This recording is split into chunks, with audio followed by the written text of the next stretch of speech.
Assalamualaikum warahmatullahi wabarakatuh. Perkenalkan, nama saya Sasya Anggraini dari Universitas Alma-Ata. Di sini saya akan menjelaskan tentang patofisiologi obesitas. Sebelumnya kita akan bahas mengenai apa sih itu obesitas. Obesitas adalah gangguan kompleks pada pengaturan nafsu makan dan metabolisme energi yang dikendalikan oleh faktor biologi spesifik, ditandai dengan penimbunan jaringan lemak tubuh secara berlebih. Pada wanita obesitas terdapat kandungan lemak dalam tubuh lebih dari 30%, sedangkan pada laki-laki sekitar 20-25%. Obesitas terbagi atas 4 jenis. Yang pertama yaitu obesitas hiperplastik. Obesitas ini sering ditemukan pada anak-anak dan remaja di mana jumlah sel lebih banyak dibandingkan kondisi normal, tetapi ukuran sel-selnya sesuai dengan ukuran normal. Yang kedua yaitu obesitas hipertrofik, sering terjadi pada orang dewasa di mana terjadi pembesaran ukuran sel tanpa diikuti oleh perubahan jumlah sel lemak. Yang ketiga yaitu obesitas android. Obesitas ini sering juga disebut sebagai tipe apel yang ditandai dengan adanya penumpukan jaringan lemak terutama di daerah perut. Yang keempat yaitu obesitas ginekoid. Obesitas ini juga disebut sebagai tipe bear, ditandai dengan penumpukan lemak di daerah pantat. Faktor resiko penyebab obesitas yang pertama yaitu faktor genetik, yang kedua kuantitas dan kualitas makan, yang ketiga aktivitas, yang keempat budaya, yang kelima status sosial ekonomi, yang keenam yaitu psikologi. Apa sih itu patofisiologi? Patofisiologi adalah ilmu yang mempelajari tentang gangguan fungsi pada organisme yang sakit, meliputi asal penyakit, awal mula terjadinya penyakit, dan akibat yang ditimbulkan dari penyakit itu sendiri. Patofisiologi obesitas dapat terjadi karena adanya gangguan pada mekanisme hemostatis, proses lipogenesis, proses lipolisis, dan regulasi.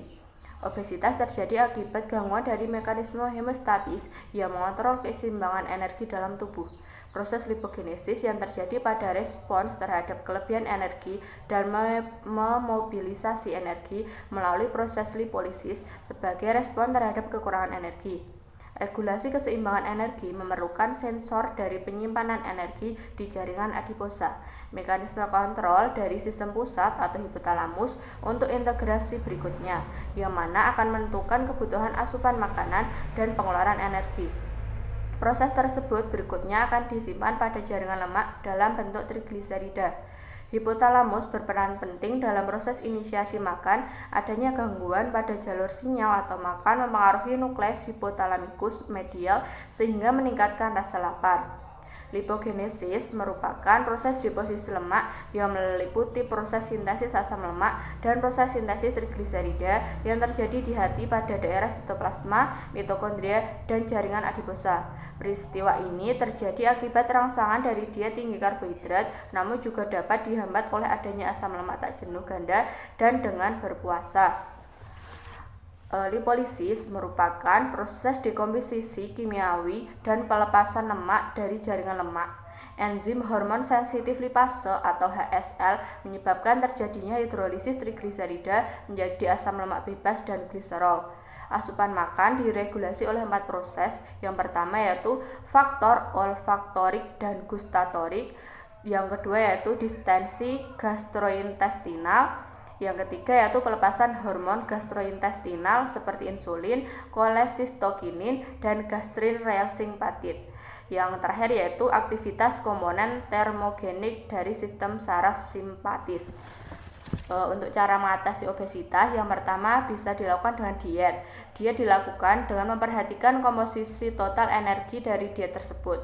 Akan lebih baik lagi jika menggunakan cara diet rendah kalori, sangat efektif dalam penurunan berat badan. Yang kedua yaitu aktivitas fisik. Aktivitas fisik sangat membantu dalam mengurangi peningkatan berat badan. Aktivitas fisik dimulai dengan berjalan selama 30 menit dalam jangka waktu 3 kali seminggu dan dapat ditingkatkan intensitasnya selama 45 menit dengan jangka waktu 5 kali seminggu. Yang ketiga yaitu atur pola makan.